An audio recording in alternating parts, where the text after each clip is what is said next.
잎새 말야. 저 담쟁이 넝쿨에 붙은 잎새. 마지막 잎새가 떨어질 땐 나도 죽게 되는 거야. 3일 전부터 알고 있었어. 물론 의사도 그렇게 말했겠지. 그나저나 잔씨가 걱정이군. 이곳은 잔씨 같은 착한 아가씨가 병이 나서 누워있을 곳이 못 돼. 나도 자네들도 이제 곧 걸작을 그려야지. 사랑하는 짐의 선물을 살 돈이 불과 1달러 87센트밖에 없다니 제 머리칼을 사지 않으시겠어요?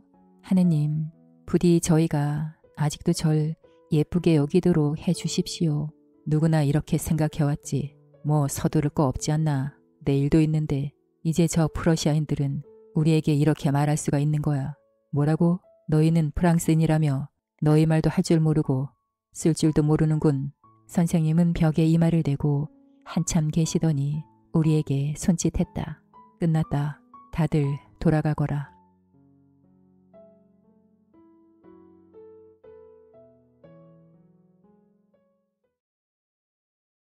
마지막 잎새. 워싱턴 광장 서쪽은 입구도 좁고 여러 갈래의 골목길이 난잡하게 뻗어 있다. 사람들은 그곳을 가리켜 플레이스라고 불렀다.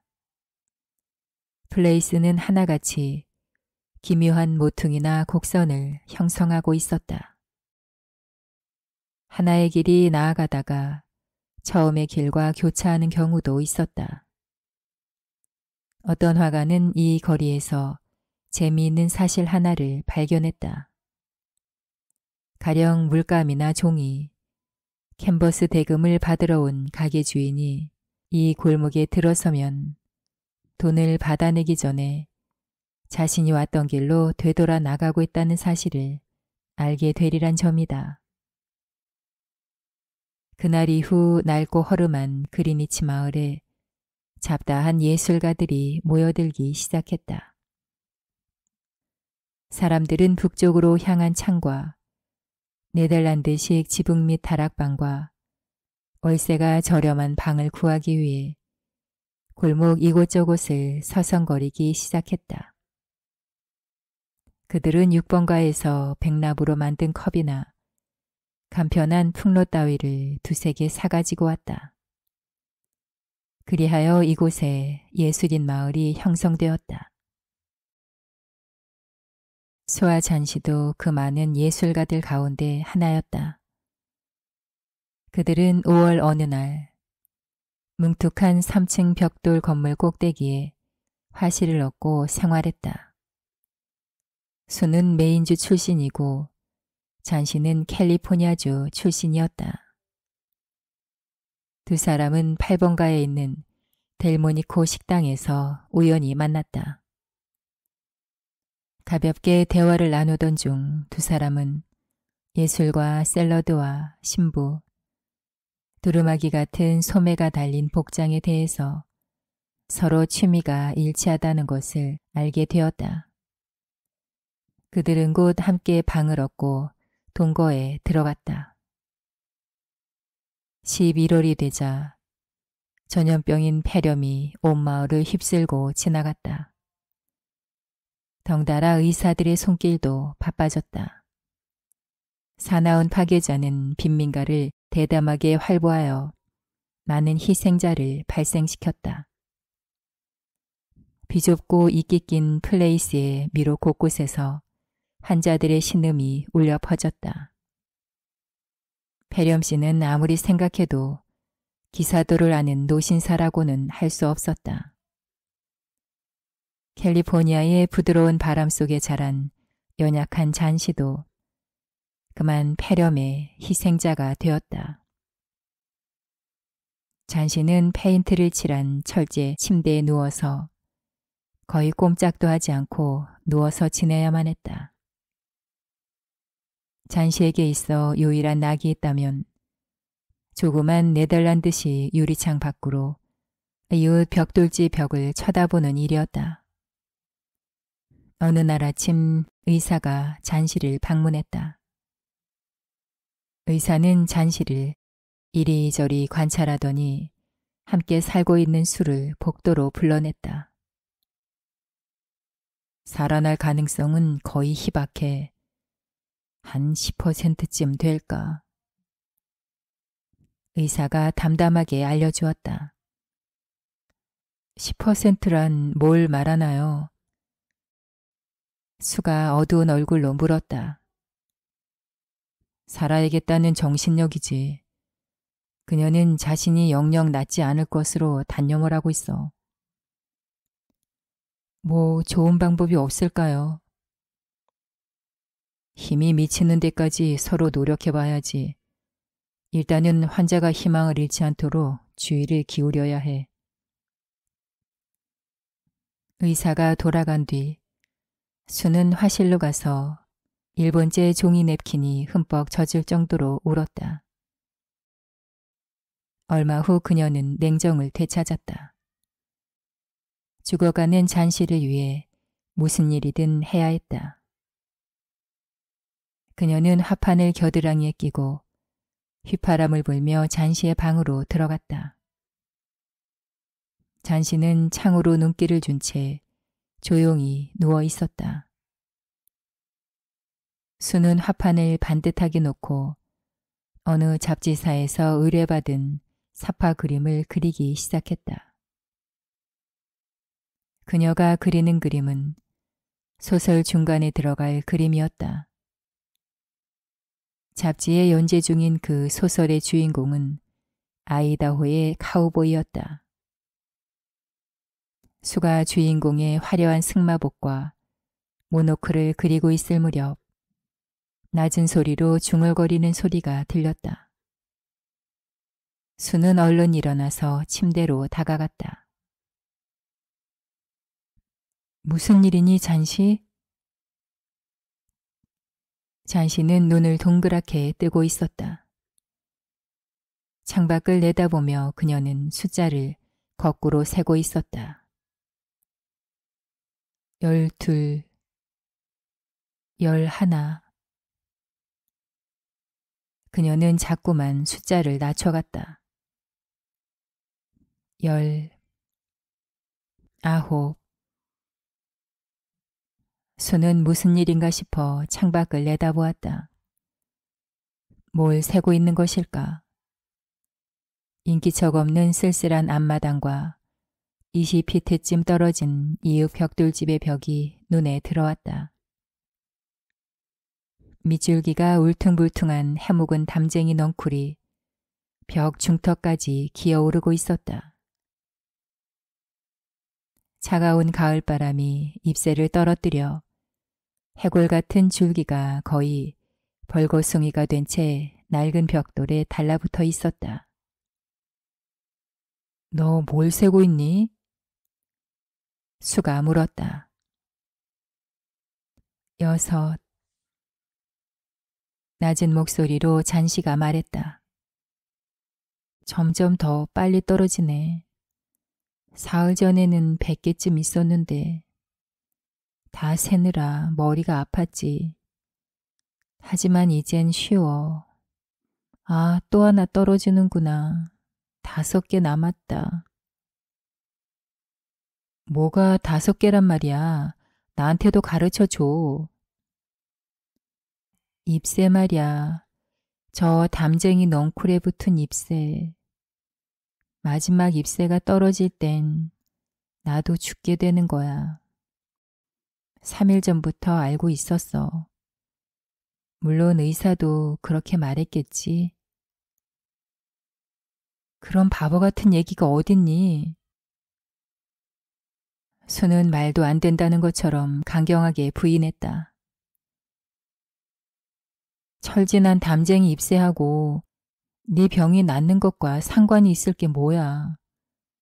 넌 저 담쟁이에 홀딱 반한 모양이구나. 어떻든 바보 같은 소리 하지 마.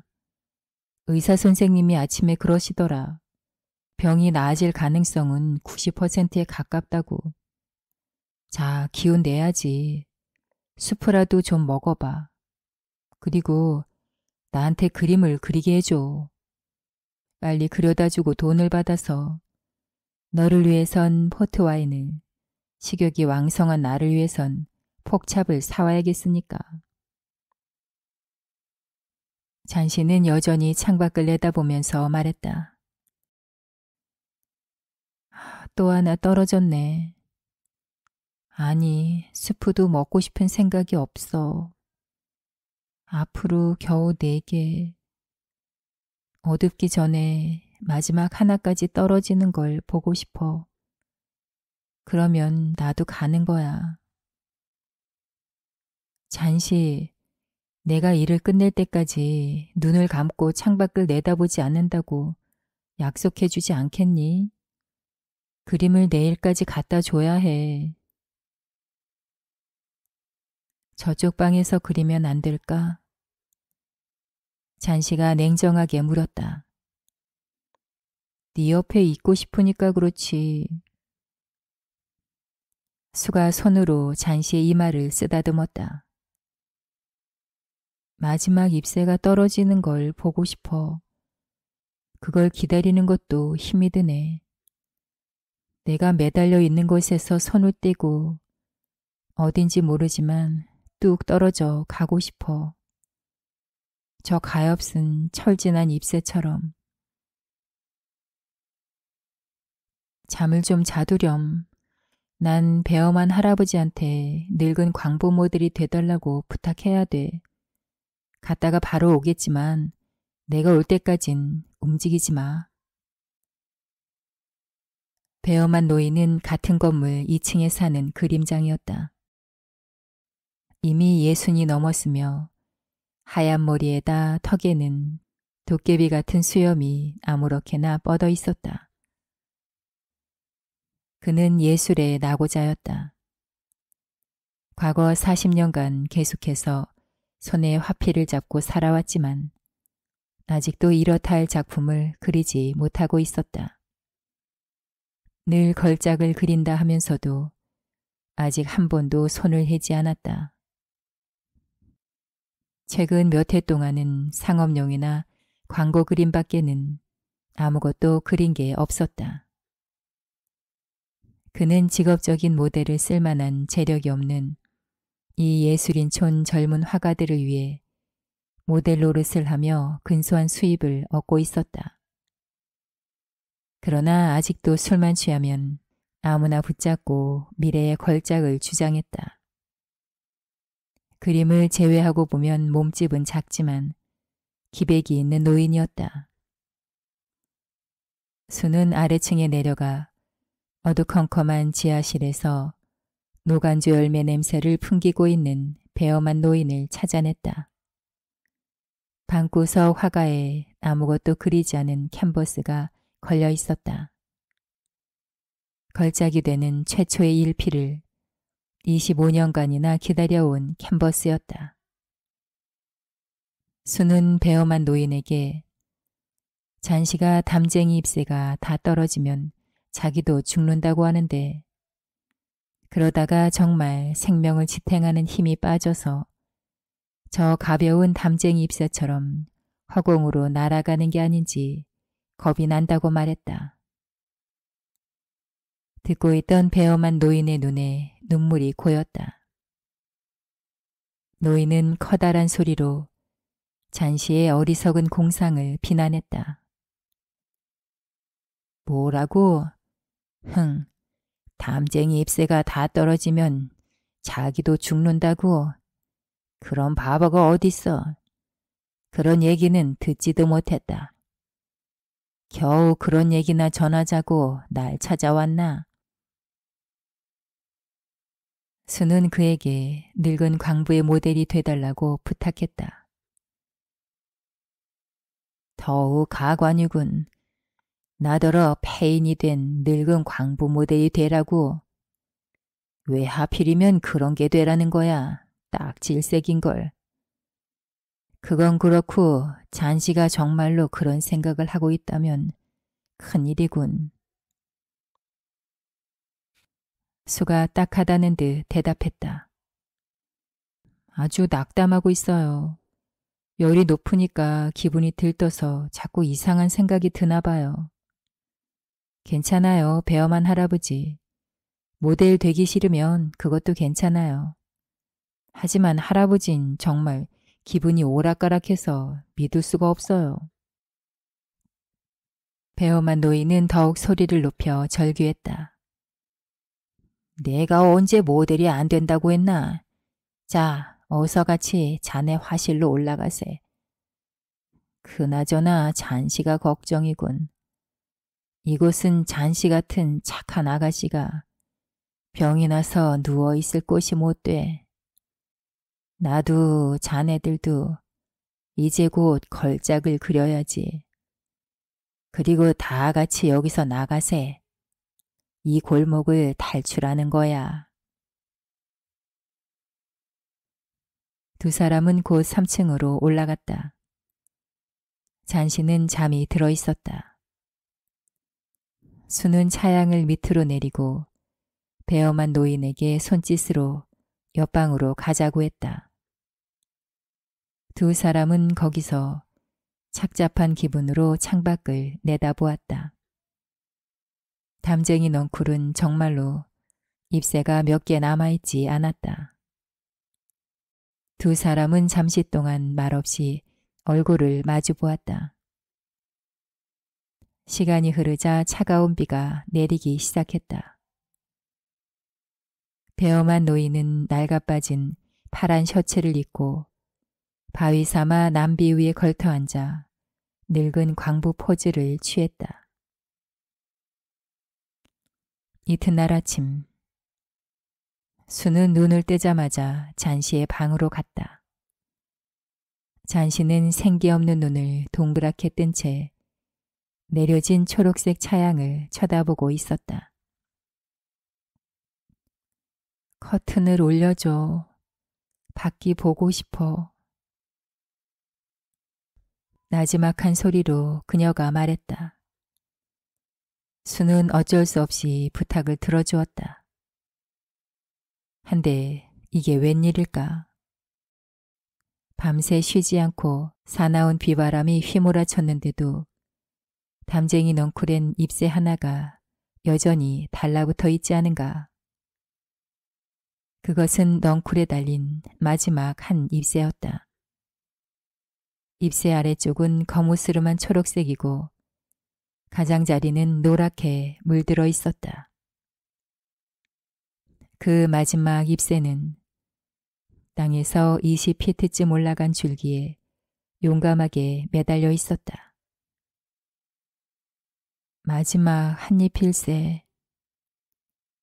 잔씨가 말했다. 밤사이에 꼭 떨어질 줄 알았더니 용케 견뎠군. 오늘은 떨어지겠지. 그리고 나도 같이 죽어가겠지. 멀고 먼 신비의 여행을 떠날 준비를 하는 사람처럼 그녀의 표정은 고요했다. 이제 달랑 잎새 하나가 남지 않았는가. 그녀를 이 지상에 연결시키고 있던 모든 인연이 하나하나 풀어짐에 따라 공상이 더욱더 그녀의 마음을 지배하는 모양이었다. 하루가 지나고 황혼이 다가왔다. 그런데 마지막 남은 담쟁이 잎새는 여전히 벽에 의지한 채 달라붙어 있었다. 황혼 속에서도 뚜렷하게 보였다. 이윽고 어둠이 덮쳐오면서 다시 또 북풍이 휘몰아치기 시작했다. 비는 계속해서 창을 두드렸다. 빗방울이 낮은 네덜란드식 처마에서 연신 흘러 떨어졌다. 날이 새자 잔씨는 또 차양을 올려달라고 졸랐다. 담쟁이 잎새는 역시 그 자리에 있었다. 잔씨는 누운 채 오랫동안 그것을 쳐다보고 있었다. 그러다가 가스 난로 위에 닭고기 수프를 휘젓고 있는 수를 불렀다. 내가 잘못 생각했던가 봐. 잔씨는 말했다. 뭘? 뭔지 모르지만 저기에다 마지막 잎새 하나를 남겨둬서 내 생각이 잘못이라는 걸 가르쳐 주려고 하는 모양이지. 이제 알겠어. 죽기를 원한다는 건 일종의 죄악이야. 자, 수프를 조금 줘. 밀크에 포도주를 탄 것도. 그리고 베개를 두세 개 등에 받치고 일어나 앉아서 너가 아침 차리는 걸 보고 싶어. 1시간쯤 지나서 잔시가 또다시 말했다. 언젠간 나폴리만을 그릴 수 있을 것 같아. 오후가 되자 의사가 찾아왔다. 의사가 돌아갈 때 수는 구실을 만들어 복도에 나왔다. 많이 좋아졌군. 이젠 희망이 반반이라고 할까? 수의 손을 잡고 의사가 말해주었다. 간호만 잘하면 당신이 이길 거야. 난 또 아래층에 가서 새로 발병한 환자를 봐야 돼.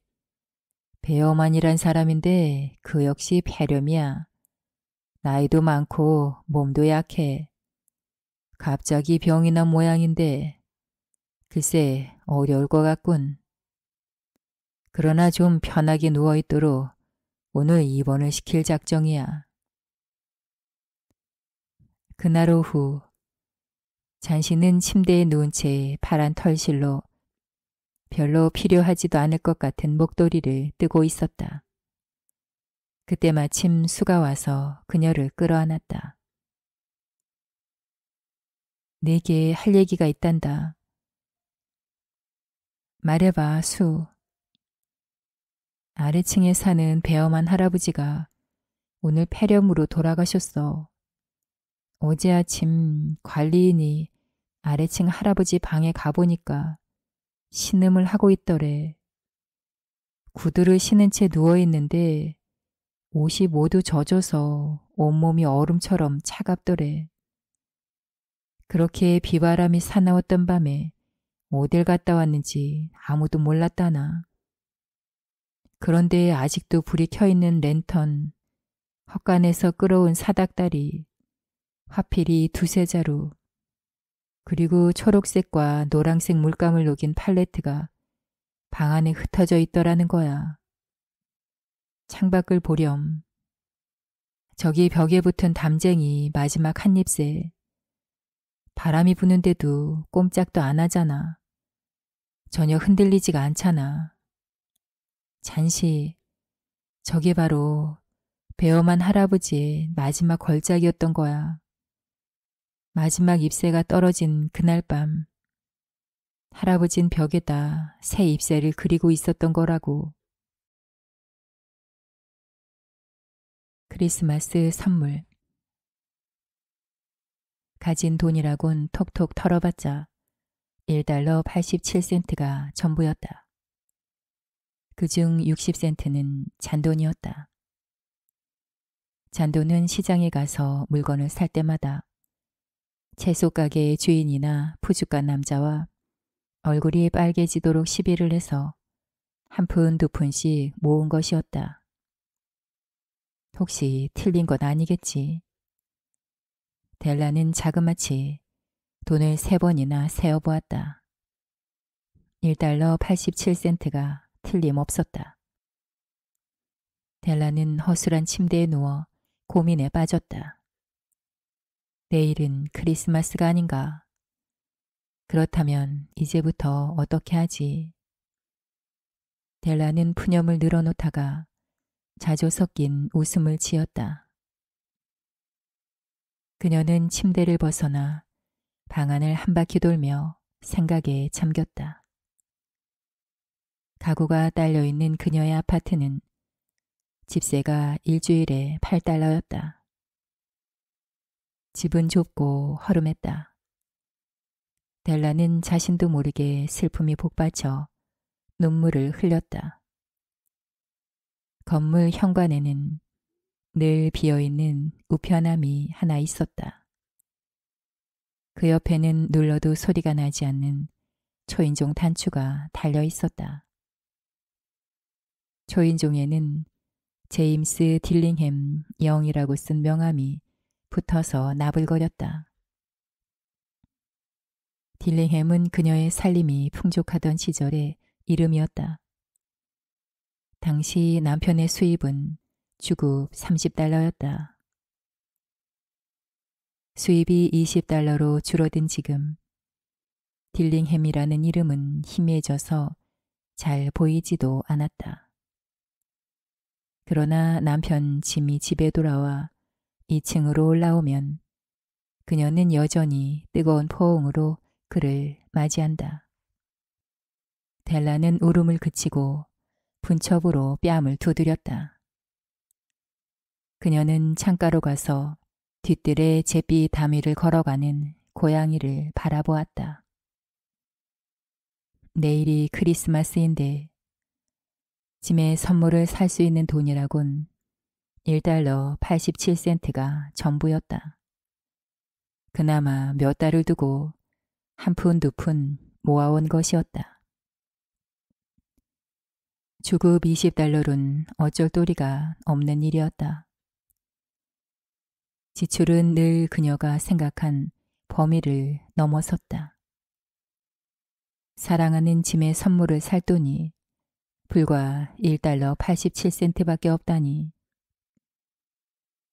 그녀를 마음 아프게 하는 건 바로 그 점이었다. 그녀는 남편을 위해 무엇을 선물하면 좋을까 궁리하며 긴 시간을 보냈다. 무엇인가 좋고 진귀하고 가치 있는 것을 그녀는 사고 싶었다. 생각에 잠겼던 그녀는 거울이 놓인 곳으로 이동했다. 이윽고 그녀는 머리채를 풀어 한껏 길게 들이웠다. 제임스 딜링햄 부부에게는 자랑거리가 두 가지가 있었다. 하나는 짐이 할아버지 때에서부터 물려받아온 금시계를 소유하고 있다는 점이었다. 다른 하나는 델라의 머리채였다. 솔로몬 왕의 왕비인 시바가 만일 바람벽을 사이에 둔 옆집에 살고 있다면 델라는 늘 창문 밖으로 머리채를 늘어뜨리고 그 왕비의 보석과 타고난 미모를 송두리째 무색하게 만들었을지도 모른다. 지하실의 보물을 산더미처럼 가지고 있는 솔로몬 왕이 이 집의 관리인이었다면 짐은 그가 지나갈 때마다 자기의 시계를 꺼내어 왕으로 하여금 탐이 나게 해서 자꾸 수염을 쓰다듬는 걸 보게 되었을는지도 모를 일이었다. 거울 속 델라의 머리채는 멋지게 늘어져 마치 황금의 폭포가 물결치듯이 빛났다. 머리채는 무릎 아래까지 가다 그녀의 옷이라도 될성 싶었다. 하지만 그녀는 단호하고 재빠르게 다시 머리채를 손질해 올렸다. 그녀는 잠시 비틀거리다가 낡아 빠진 붉은 융단 위에 눈물을 뚝뚝 떨어뜨리면서 한동안 조용히 서 있었다. 마침내 어떤 결심을 한 듯 그녀는 낡은 밤색 재킷을 걸치고 밤색 모자를 썼다. 그리고는 층계를 내려가 거리로 나섰다. 그녀가 발을 멈춘 상점엔 이런 간판이 적혀 있었다. 마담 소프로니 상점, 각종 미용, 머리용 품상. 단숨에 상점으로 뛰어 올라간 델라는 숨을 몰아쉬며 마음을 가라앉혔다. 소프론이라는 이름과는 달리 당당한 체구에 지나치게 살갗이 희며 쌀쌀하게 생긴 마담이 그녀를 바라보았다. 델라는 입을 열었다. 제 머리칼을 사지 않으시겠어요? 물론입니다. 마담이 다소 무뚝뚝하게 말했다. 모자를 벗고 어디 한번 보여줘요. 황금의 폭포가 스스로 흘러내렸다. $20짜리군요. 마담은 익숙한 솜씨로 머리채를 잡아 올리면서 말했다. 계산해 주세요. 델라가 서둘러 말했다. 머리가 싹둑 잘리고 델라는 급히 돈을 받아 가게를 나섰다. 그 순간 델라는 깊은 행복감에 젖었다.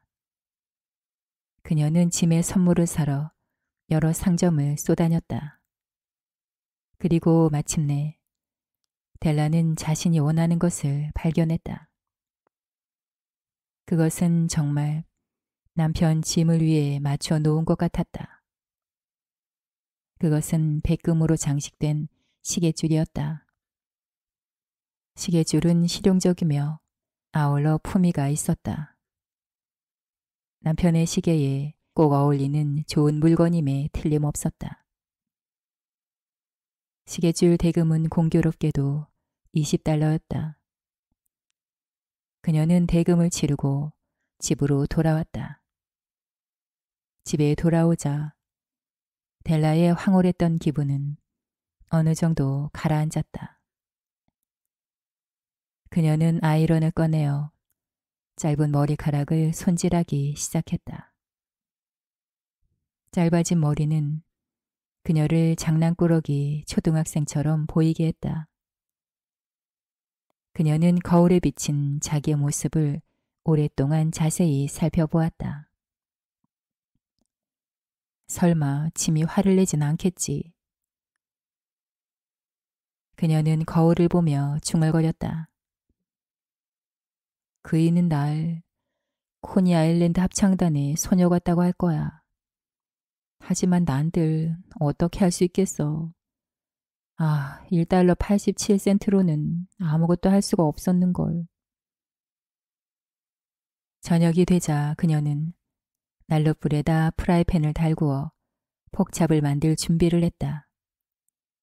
짐은 귀가 시간이 늦는 일이 없었다. 델라는 시계줄을 손에 집어들고 테이블 한 구석에 앉았다. 이윽고 층계를 올라오는 발소리가 들려왔다. 그녀는 손을 모으고 기도를 올렸다. 하느님, 부디 저희가 아직도 절 예쁘게 여기도록 해 주십시오. 문이 열리고 짐이 들어섰다. 짐은 몹시 굳은 표정을 하고 있었다.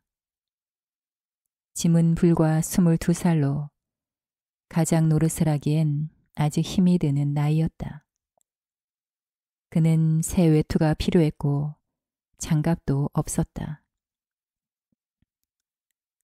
짐의 시선이 일순 델라에게 가 멎었다. 그 시선 속에서 그녀가 헤아릴 수 없는 복잡한 무엇이 있었다. 그것이 그녀를 소스라치게 했다. 그것은 노여움이나 놀라움이나 불만이나 공포 따위가 아니었다. 그것은 그녀가 짐작하고 있던 어떤 감정도 아니었다. 그는 표현하기 어려운 독특한 표정으로 잠자코 그녀를 쏘아볼 뿐이었다. 델라는 테이블에서 몸을 일으켜 그에게로 다가갔다. 여보, 그런 눈으로 절 보지 마세요. 머리칼은 곧 다시 자라날 테니까요. 괜찮아요. 그렇죠? 전 그렇게 할 수밖에 없었어요. 제 머리칼은 아주 빨리 자라는걸요. 여보, 어서 크리스마스를 축하해라고 말씀하세요. 그리고 유쾌한 기분을 가져요. 당신을 위해 예쁘고 근사한 선물을 마련했어요. 선물을 준비했다고? 짐이 괴로운 표정으로 물었다. 머리를 잘라서 팔았어요. 그렇지만 저를 좋아하는 당신의 마음은 전과 다름이 없겠죠? 머리칼이 없어도 전 그대로예요. 그렇지 않아요? 짐은 뭔가를 더 알아내려는 듯한 눈초리로 방을 둘러보았다. 당신 머리칼이 없어졌단 말이지. 오늘은 크리스마스예요. 다정하게 대해주세요. 머리칼은 당신을 위해서 팔았어요. 제가 가지고 있는 머리칼은 하나하나 셀 수 있을는지 몰라도 당신에 대한 제 애정은 누구도 셀 수 없을 거예요. 짐은 대답이 없었다. 왜 그래요, 짐? 폭찹을 만들까요? 짐은 정신이 번쩍 들며 깊은 생각에서 깨어났다. 그는 앞에 서 있는 델라를 힘껏 껴안았다. 그리고는 외투 주머니에서 물건을 꺼내어 테이블 위에 올려놓았다. 머리칼을 잘라버렸건 면도를 했건 머리를 감았건 그런 것이 당신을 향한 내 애정을 어떻게 할 수는 없어. 하지만 저걸 펼쳐보면 내가 왜 멍청히 있었는지 알 거야. 델라는 빠른 손길로 끈과 포장지를 풀었다. 포장지 속에서 끌려 나온 것은 고급스러운 머리빗이었다. 그것은 델라가 오래전부터 갖고 싶어 하던 물건이었다. 지금은 사라져버린 그 아름다운 머리채에 꽂으면 꼭 어울릴 빛깔이었다. 델라는 아무런 말도 하지 못하고 눈물만 뚝뚝 흘렸다. 그러나 그녀는 빗을 가슴에 품고 짐에게 말했다. 짐, 제 머리칼은 무척 빨리 자라요.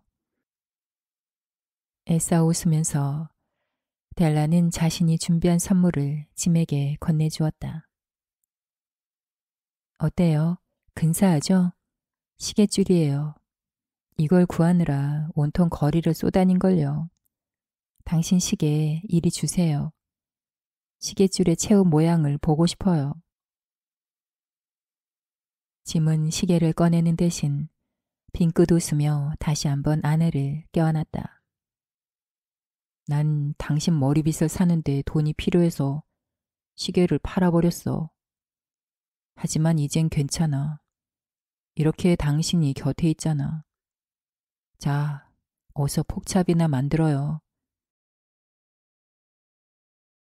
마지막 수업. 그날 나는 지각을 했다. 게다가 아멜 선생님이 분사법에 관해 질문하겠다고 하셨는데 전혀 공부를 하지 않았기 때문에 책망을 들을까봐 꽤 겁이 나 있었다. 차라리 학교에 가지 말고 벌판이나 돌아다닐까 생각해 보기도 했다. 날씨는 활짝 개어 있었다. 숲가에서는 티티새가 떼지어 지저귀고 제재소 뒤 리베르들에서는 프러시아 군대들이 훈련하는 소리가 들려왔다. 이런 풍경과 소리가 분사법보다 더 마음에 들었지만 나는 꾹 참고 학교로 뛰어갔다. 면사무소 앞을 지나는데 사람들이 철책을 두른 게시판 앞에 모여 있는 게 보였다. 이태 전부터 패전이니 징발이니 하는 프러시아 군 사령부의 여러 언짢은 뉴스들이 다 이곳에서 흘러나왔다. 또 무슨 일이 일어나려는 걸까? 나는 뛰어가면서 생각했다. 광장을 지날 때였다. 대장간지 와슈테르 영감이 조수와 함께 게시판을 들여보다가 말했다. 얘야, 그렇게 서두를 거 없다. 지각은 하지 않을 테니까. 영감이 나를 놀리는 줄로만 알고 숨을 몰아쉬면서 나는 아멜 선생님 댁의 비좁은 마당으로 뛰어 들어갔다.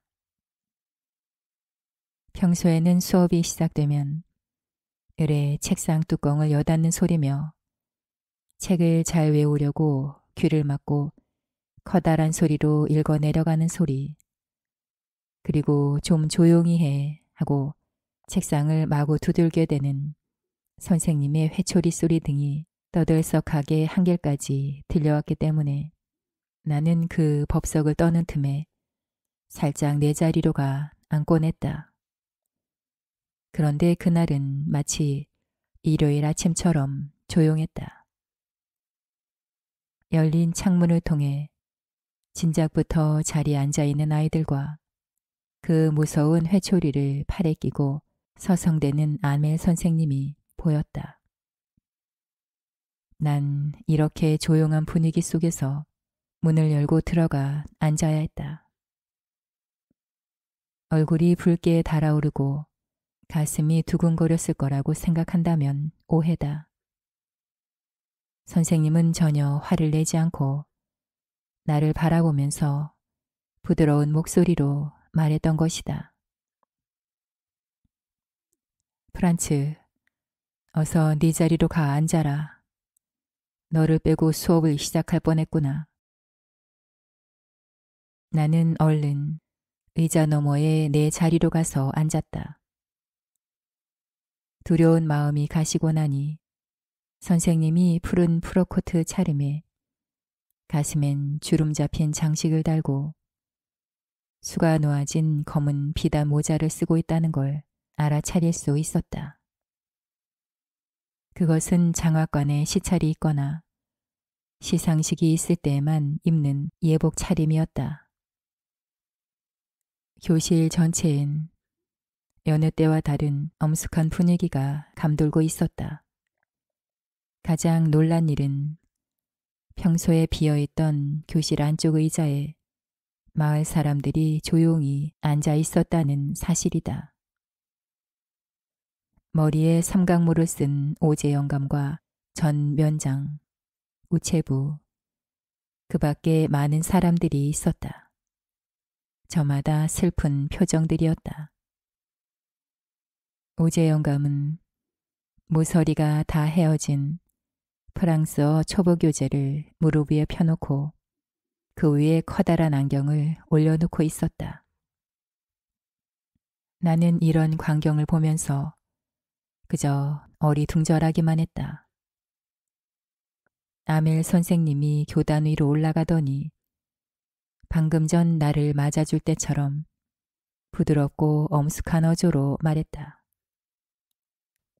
여러분, 이게 내 마지막 수업이에요. 베를린에서 알사스와 로렌의 학교에선 독일어만 가르치라는 지시가 내렸답니다. 내일 새 선생님이 오실 겁니다. 그러니 오늘로써 프랑스어 공부는 끝입니다. 명심해서 들으세요. 선생님의 말씀에 나는 마음이 흔들렸다. 고약한 놈들 같으니 면사무소에 나붙은 계시는 바로 그거였다. 마지막 프랑스어 공부. 그때 난 겨우 글을 쓸 수 있을 정도였다. 그런데 이제 아주 배우지 못하게 된단 말인가. 이대로 끝맺어야 하다니. 헛되이 보낸 시간들이 새 둥지나 찾아다니고 자하르강에 얼음이나 지치러 다니느라고 학교를 빠진 시간들이 한신스럽게 느껴졌다. 조금 전만 해도 그렇게 지겹고 두렵기만 하던 문법책, 성경 등이 이제 와서는 헤어지기 아쉬운 친구처럼 느껴졌다. 아멜 선생님에 대해서도 같은 심정이었다. 선생님이 떠나면 다시는 만나지 못할 것이란 생각을 하니 벌을 받고 회초리로 얻어맞던 기억마저 씻은 듯 가셔버렸다. 가엾은 선생님. 그러니까 선생님께서 옷을 잘 차려입은 건 이 마지막 수업을 하기 위한 것이었다.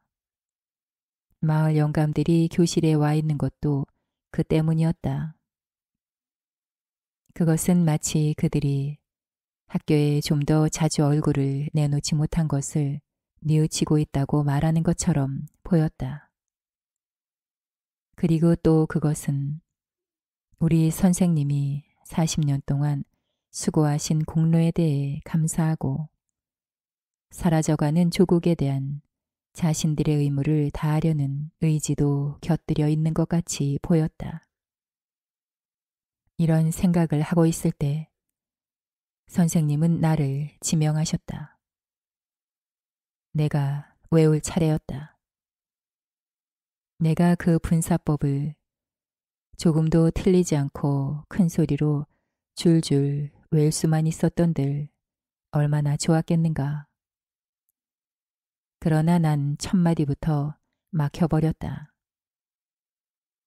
나는 안타까운 생각에 고개도 들지 못하고 몸만 흔들었다. 그러자 아멜 선생님이 말씀하셨다. 프란츠, 난 널 탓하지 않아. 넌 충분히 뉘우치고 있을 테니까. 의뢰 그런 거야. 누구나 이렇게 생각해왔지. 뭐 서두를 거 없지 않나. 내일도 있는데. 하고. 그 결과 너처럼 되는 거야. 공부할 것을 날마다 내일로 미루는 게 우리 알사스의 가장 큰 불행이었어. 이제 저 프러시아인들은 우리에게 이렇게 말할 수가 있는 거야. 뭐라고? 너희는 프랑스인이라며 너희 말도 할 줄 모르고 쓸 줄도 모르는군. 하고 말이야. 하지만 프란츠, 너만의 잘못은 아니야. 우리 모두 가책을 느껴야 해. 여러분의 부모님들은 교육에 별 관심이 없었어. 몇 푼의 돈을 더 벌기 위해 여러분을 밭이나 공장으로 보내길 원했지. 그렇다고 나 자신은 떳떳한가 하면 그것도 아니야. 공부를 시키는 대신 우리 집 마당에 물을 주라고 하거나 은어 낚시를 가고 싶을 때 여러분을 놀리기도 했었으니까. 아멜 선생님은 곧이어 프랑스어에 대해 말씀하셨다. 즉 프랑스어는 세계에서 가장 아름답고 명징한 말이므로 우리가 잘 간직해야 한다는 것이었다. 한 결애가 남의 나라의 지배를 받게 될지라도 자기 나라의 언어만 잘 간직하면 마치 감옥 열쇠를 쥐고 있는 것과 다를 바가 없다는 거였다. 그러고 나서 선생님은 문법책을 읽어주었다. 나는 선생님이 말씀하시는 것이 너무 쉬워 놀랄 지경이었다. 하긴 내가 이렇게 열심히 들은 적이 없었고 또 선생님이 그렇게 성의를 가지고 설명해 주신 적도 없었다. 그건 흡사 이 가엾은 선생님이 이곳을 떠나기 전에 자신이 가지고 있는 지식을 전부 우리의 머릿속에 넣어주려는 것처럼 보였다. 우리는 외우기를 끝마친 다음 쓰기 연습을 했다. 아멜 선생님은 이날을 위해 새 쓰기책을 준비했는데 거기에는 동고스름한 아름다운 글씨체로 프랑스, 알사스, 프랑스, 알사스 하고 씌어 있었다. 그것은 마치 조그마한 깃발들이 우리 책상에 꽂혀 교실 전체에서 펄럭이는 것처럼 보였다. 모두가 얼마나 열심이었는지 모른다. 아무도 떠들지 않았다. 펜촉이 노트 위를 스치는 소리밖에 들리지 않았다. 풍뎅이들이 교실 안으로 날아들었으나 아무도 거기에 눈길을 돌리지 않았다. 꼬마들까지도 그게 무슨 프랑스어라도 되는 것처럼 용기와 신념을 가지고 열심히 작대기를 긋고 있었다. 나는 학교 지붕 위에서 꾸르르 우는 비둘기들의 울음소리를 들으면서 생각했다. 저 비둘기들도 머지않아 독일어로 울게 되지 않을까. 가끔 책에서 눈을 들면 아멜 선생님은 교단 위에서 꼼짝도 하지 않고 마치 이 조그만 학교를 눈 속에 넣어 가기라도 할 듯 주위의 물건들을 뚫어지게 바라보고 있었다. 돌이켜보면 선생님은 같은 교실에서 교정을 마주보며 40년 동안을 지내왔다. 그 시간 동안 의자와 책상들은 닳아서 반들거렸고 마당에 호두나무가 자랐으며 선생님이 심은 홉덩굴이 지붕까지 뻗어 창문을 장식했다. 그런데 선생님은 이제 이 모든 것들과 헤어져야만 한다. 2층에서는 선생님의 누이가 짐을 꾸리느라 왔다 갔다 하는 발소리가 들려왔다.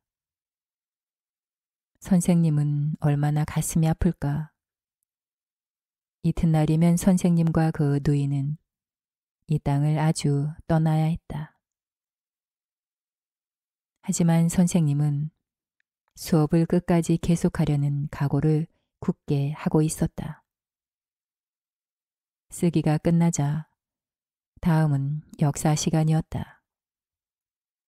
우리 꼬마들은 바, 브, 비, 보, 비를 합창했다.